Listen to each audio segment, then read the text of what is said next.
Hey there mga my loves, Taurus! Thank you so much for always staying here with me in this channel, babe. So before we start your reading, reminders muna as na hindi ito for everybody. So just pick up only the messages you think are for you. And of course, we do not have any gender, babae, lalaki, LGBT, cross-watchers. You can flip roles if you want.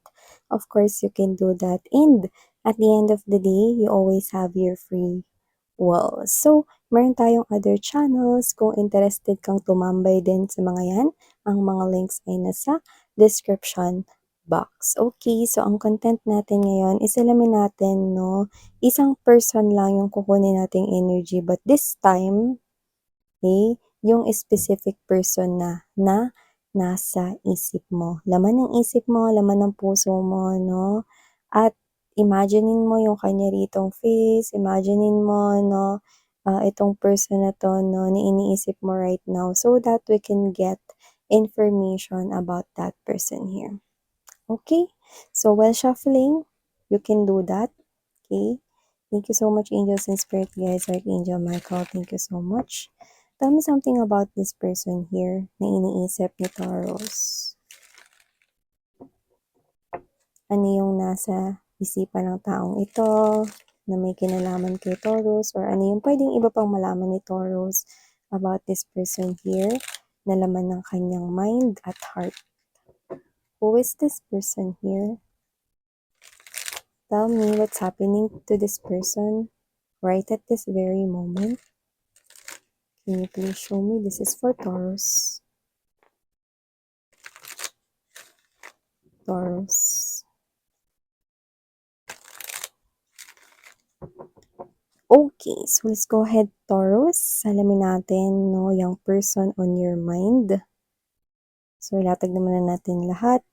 We do have here first energy, 5 of Cups, 7 of Swords, King of Swords, Sun, Knight of Swords, 5 of Swords.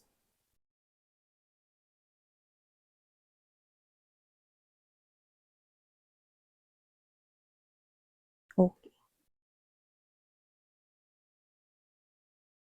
Okay. Yung iba sa inyo, pwedeng may bago na kayong kakonek ngayon, or kung wala pa, nakita ko rito, no, ng Aries energy, full card energy. Pwedeng Aries ang kanya rito na zodiac sign, pero pwede rin naman na kahit na anong zodiac sign. Pero the full card is a traveler. So this person here is actually someone who is wearing his or her heart on his or her sleeves. So kung sino man yan, pwedeng may kakonek na kayo ngayon, no? At pwedeng recently lang yan dumating sa buhay ninyo or kailan lang. Or kung wala pa, meron tayo nakikita rito for a lot of you na may paparating ritong bago. Isang bagong salta rito, no, na magsiswept off your feet. Yan, no? So, yun nakita kong information sa'yo. Okay? But for this particular person here na iniisip mo, pwedeng iniisip mo rito kung masaya ba yung person na yan. Hindi ito hindi itong binanggit ko na bagong paparating Binanggit ko yon, no, kasi yun yung pinakamagandang news na nakita ko rito. Okay? Pag-usapan natin tong person na nasa isip mo. Itong person na I think past person mo, no, who did played games with you, sinungaling siya, gumagawa siya ng mga actions rito, no, based sa kanya rito, sariling desisyon lang, no, parang siya yung gusto niya laging namamayani yung desisyon niya, very controller here, no, so, this person here could be someone who did cut you off into his or her life first. So, you could be thinking, kamusta na ba tong person na to na nagsinungaling sa akin?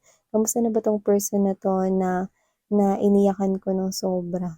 Masaya ba siya ngayon? Yan. Maybe yun yung iniisip mo, na karma na kaya siya? Well, sabi ko sa inyo, timeless ito, no? Just take how this resonates. Pwedeng tapos na, pwedeng nangyayari pa lang, or pwedeng hindi pa.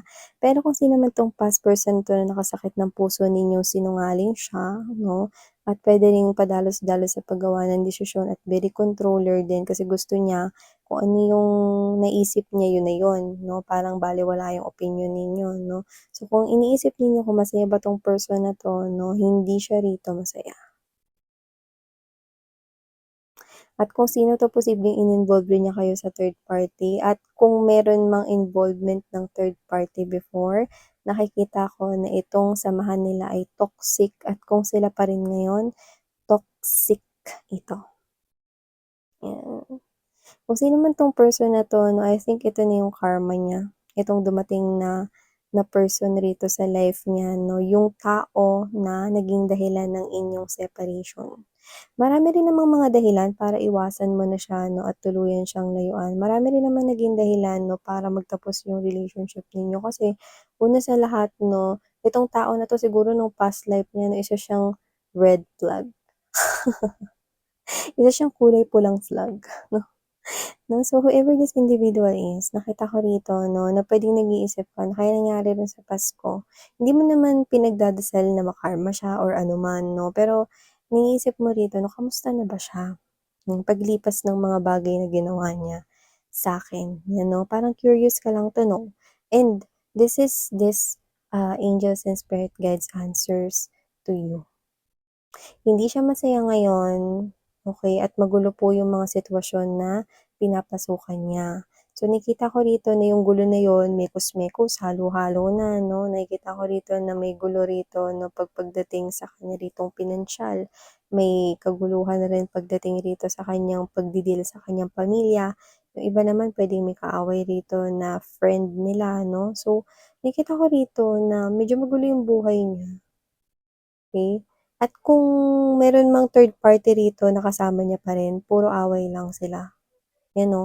Nakikita ko rito 'no, na kung sino man 'tong person na 'to, um, puwedeng hindi pa niya napapansin na medyo magulo yung buhay niya ngayon. Kasi hindi naman siya kasing aware mo, eh, okey? Hindi naman siya rito kasing deep knowing at inner knowing mo, eh, okey? Itong person na 'to na parang kung ano yung nasa harapan niya, yun na yun, 'di ba? Yun na yun, okey, eto na yun 'no, hindi niya nakikita yung mas malalim na ibig sabihin ng mga bagay-bagay, hindi kagaya mo. Malalim ka kasi mag-isip at matured ka. Kaya you could be dealing here with someone who could possibly younger than you by age o iba sa inyo. Pero yung iba naman no, immature lang talaga, pero same age kayo. At ang malupit kung mas matanda pa 'to sa inyo by age 'no, mas mature ka pa talaga 'no, ng ilang paligo 'no.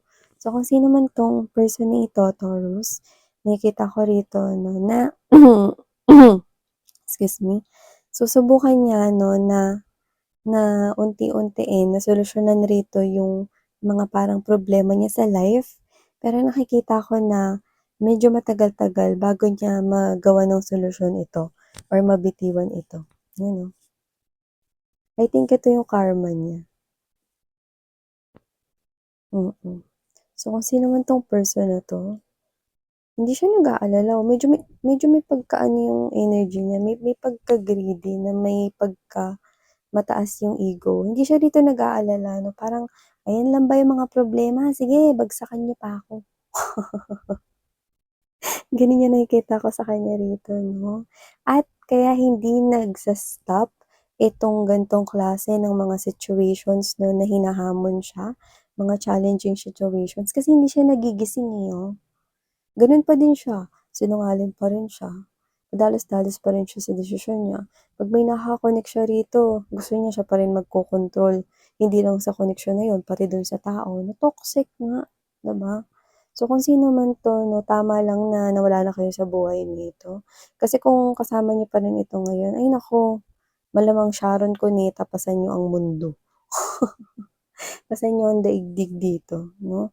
So, kung sino man 'to 'no, curious ka lang kung ano na pinagdadaanan niya ngayon, ayan ang gulo ng sitwasyon niya 'no.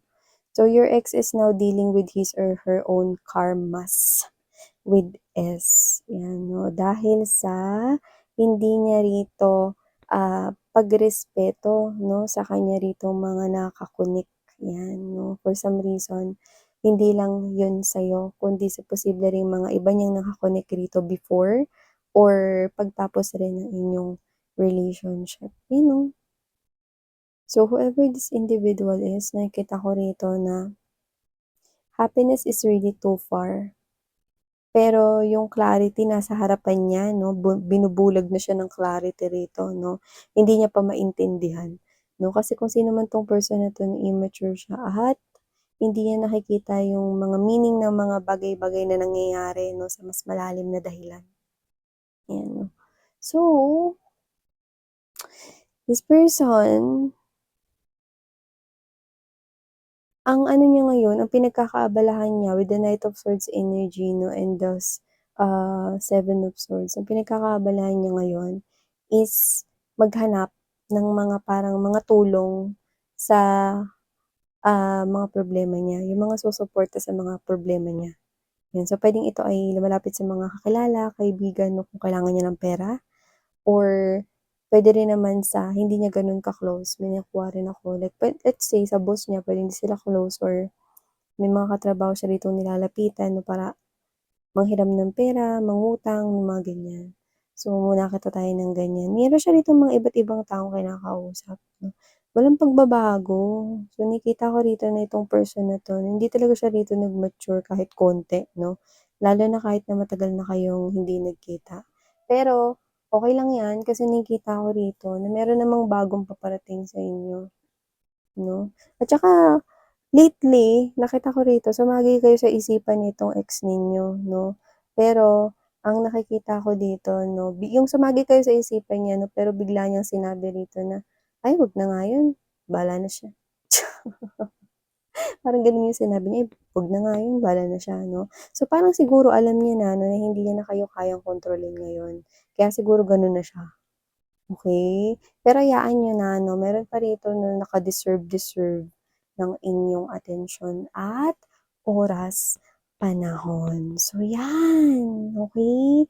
Meron tayo ritong bagong potential new lover coming up for you, Taurus, kaya mas magandang ilaan mo na lamang ang iyong isipan at energy sa taong ito, kaysa isipin mo rito yung ex mo 'no. Gawin na sana nating tuldok ang reading na ito 'no, para huli mo ng isipin yung person na 'yan. Walang pagbabago 'no, gano'n pa rin po siya rito, walang progreso 'no, at puro pa rin siya rito salita 'no. So, whoever this individual is, hayaan mo na siya, huwag mo na siyang isipin. 'No, wag mo na rin intindihin rito 'no, kung ano mga pinaggagagawa niya, 'yan. Just let go, okey? So, these are all the messages we've got right here, okey, dito sa particular person na 'to on your mind. Thank you so much, Taurus. Sarang heyo, love and light. Annyeong.